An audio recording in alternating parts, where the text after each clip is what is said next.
আচ্ছা, হ্যাঁ, শোনো, এই ইনফরমেশন গুলো রাখো। মেঘের গর্জনের সময় ক্রিয়া করিবে না, কেমন? খুব ভালো জায়গাটা। মানে ক্রিয়াবান কি করবেন কি করবেন না। সকালের ক্রিয়াতে দেখো, সকালের ক্রিয়াতে রাতের পাপ নাশ হয়, এবং সন্ধ্যার ক্রিয়াতে দিবার পাপ নাশ হয়। তুমি বললে আমি পাপ কই করলাম?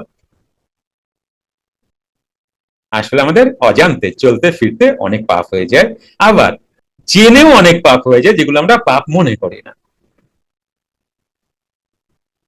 জেনেও আমরা অনেক পাপ করি যেগুলো আমরা আর মনে করি না এটা পাপ। সকালের ক্রিয়াতে রাতের পাপ নাশ হয়, এবং সন্ধ্যার ক্রিয়াতে দিবার পাপ নাশ হয়। কারণ যখন আমি প্রথম শুরু করলাম তখন তো চঞ্চল মন নিয়ে শুরু করলাম, আর চঞ্চল মনে তো পাপ পূর্ণ আছেই, জানো, তাই না? এই পাপ পূর্ণটা কি? তোমার মনে কষ্ট পাওয়াটাই পাপ, তোমার মন আনন্দিত হওয়াটাই পুণ্য। যেই কষ্ট পায় সেটাই পাপ, তোমার মন যেটা আনন্দ পায় সেটাই পুণ্য।